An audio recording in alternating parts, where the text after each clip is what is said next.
politicians and elected officials and others to decide what to prioritize. And if there has been a decision, and personally, as a citizen, I agree that we need to do something about rare diseases. We have the orphan drugs regulation, but there's much more you can do.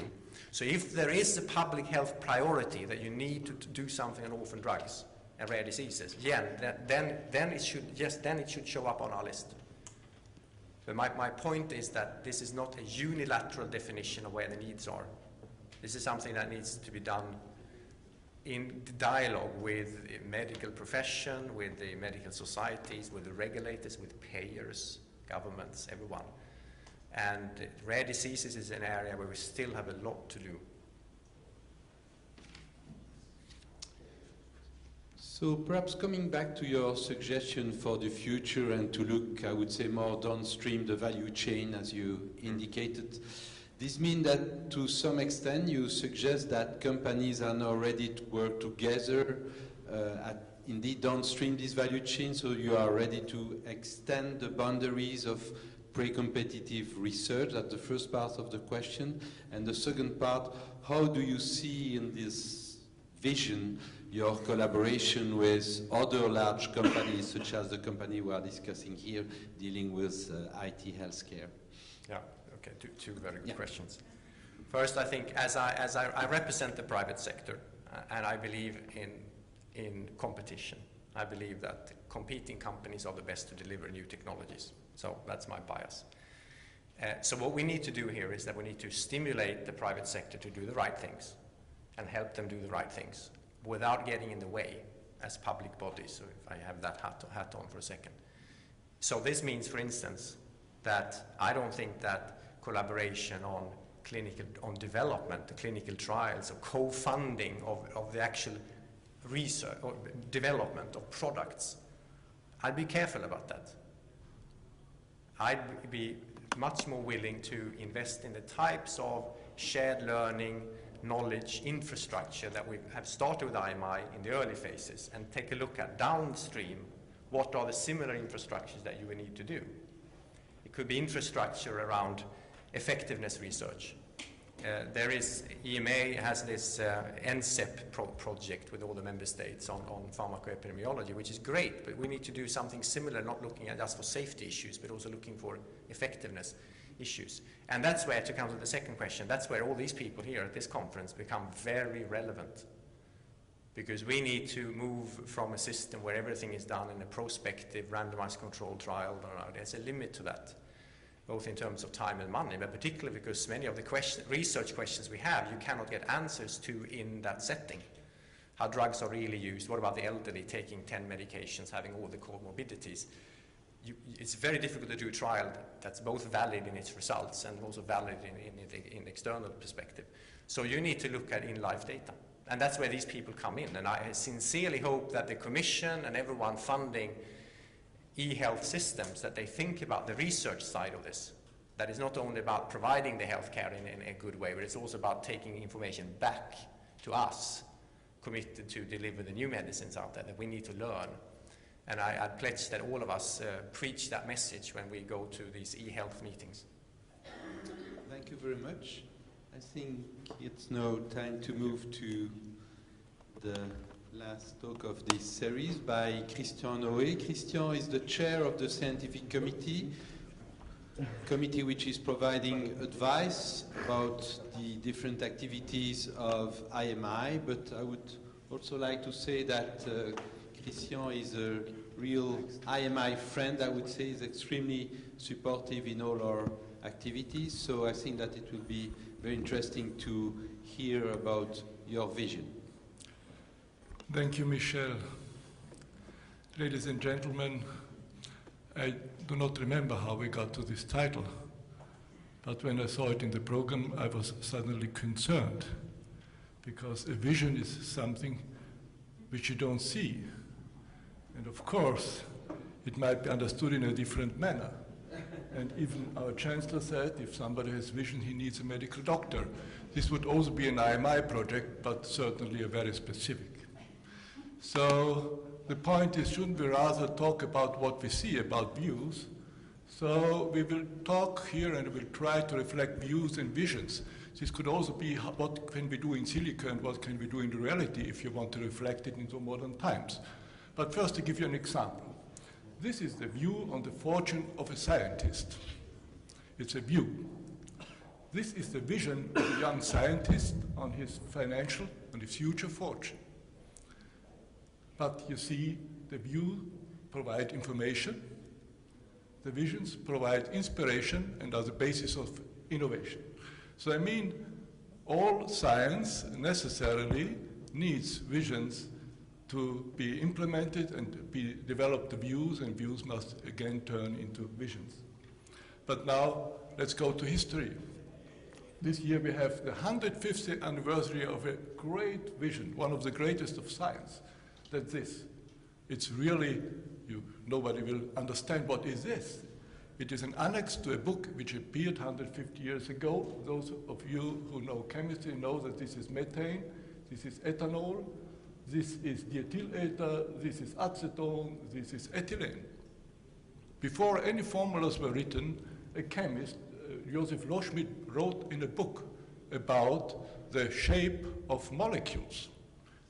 And you see here, this is how he wrote acetic acid. On the right hand, you see the molecular modeling, which our in silico guys are doing here. On the left, what others would have been done there. We did not even have the normal formulas, and he did it for almost 300 compounds. And if you look at the right, this would be the shape and the formula situation which you would have nowadays, 5 years before the formula was claimed by Kekulé, and 60 years before anybody was talking about the shape of molecules. So the vision was known, even to Kekulé, to everybody, but it was seen as a vision and was not taken serious. We should not talk about this, was the written message about this vision. But what was now a big historical view? The big historical view was Anthony von Leeuwenhoek, hopefully correctly spelled for the, how is it correct? Well, correctly spelled, not correctly pronounced. Okay. Yeah. Here you see him as a geographer. Here you see him as an astronomer. Some of you will know this. You will say, oh no, this is Jan Vermeer, but they were both good friends, and it is very, very almost obvious that this is this guy. But what was his contribution to life sciences, to our health sciences? He looked at the sperms. He was not the inventor of the microscope, but the first who really gets this into the biological systems. And this was very important, and he did many other things also.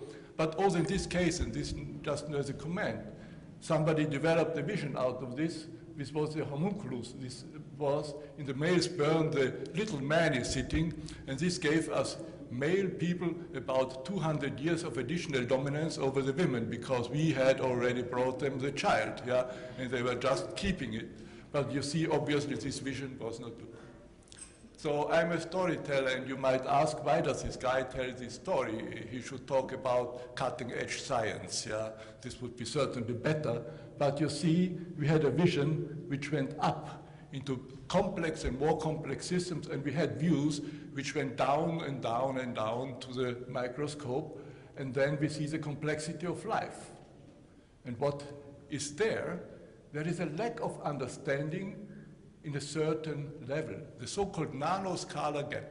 Nanotechnology is a trivial thing, yeah, because just have small particles. But to understand the dynamics at this level is very important. And that's our science, because interactions at the molecular level are terribly important. So whenever you see a red bar, you can think that this is a proposal as a new priority, and was proposed not only by a scientific committee, but mainly by industry people also, who sometimes gave very specific comments like protein-protein interactions, receptor kinetics.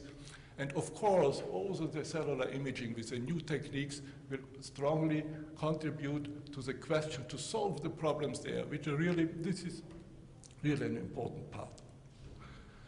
Now, again, if we have now, this is a famous piece of art, René Magritte. Many of you know this, yeah? And it's a view, and we expect from art that we get inspiration and visions. And this is a fantastic philosophical painting.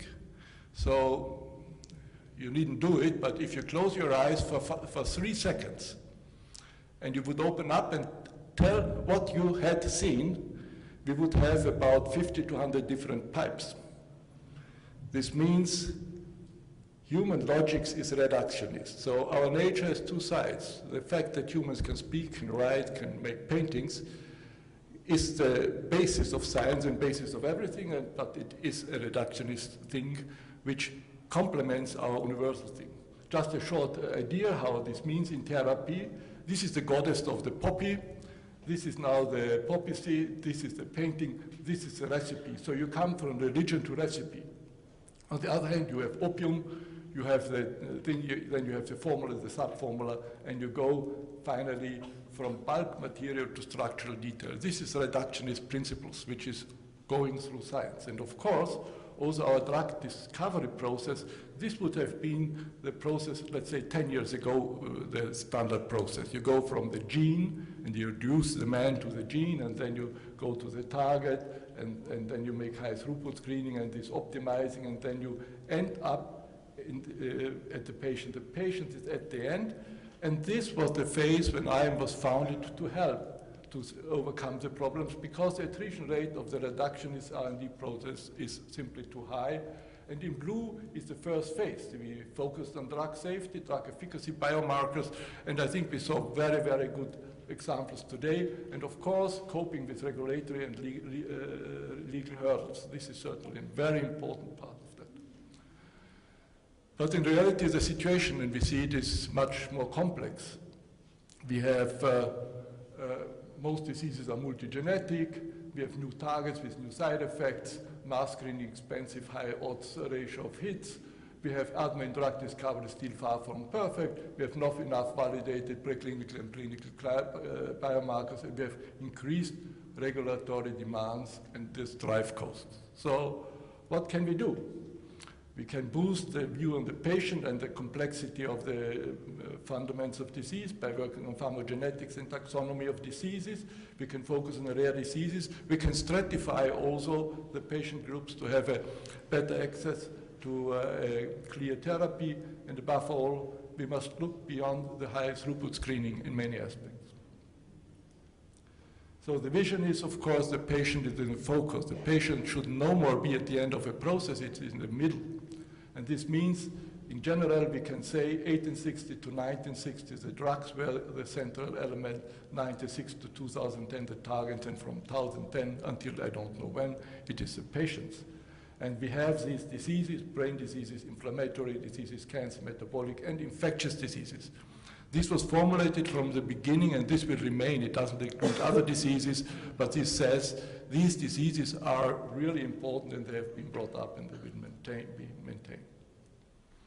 This also means that the translational sciences, which we were very much focusing, and this is from the first strategic research agenda, the translational medicine from preclinical to clinical. Of course, we have now to look at the translation all over the whole process.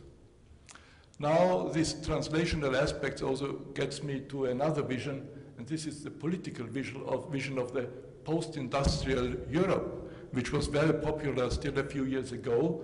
What does it mean? It was something like a globalized translation. We in Europe, we are sitting, and we have very good ideas, we are very bright, and we develop the things, and we sit. And in other countries, they are working hard, in India and China, and this was something like a concept, yeah, of translating the things, and it will work very good. But we have, of course, a view on the world today, a fantastic Shanghai developing very nicely, and the Indian companies really cutting edge, and the left may be not politically correct, but I think young people, we find them frequently on the streets and not really very satisfied. This is a European situation. And I would not bring this up because I don't want here to make a political discussion, but I was very surprised to see among the proposals which came from industry, some proposals which directly address that aspect. Because we are doing this, we are doing very nice things in silico, and in reality we do research and we are very good here, but we forget that this must be realized by a drug compound, and finally also by a formulation. So this is also science to make these things. And so if we talk about translational science, we need the industrial environment. And if the industrial environment is not there, the research will more easily go to the industries, and the industry goes back. So there is obviously concern that we have to consider high quality standards in API technology. This means the development of drug compounds in the development process, drug master files and all these things. Yeah? And of course, the advanced formulations where we have a lot of knowledge, but not enough is implemented. What is the real thing which is moving the world? This is the paradigm change in research. 2000 is a good year with Greg Venter. The genome was an ultimate step to reduce the man to the genome. It's the end of the reductionist phase.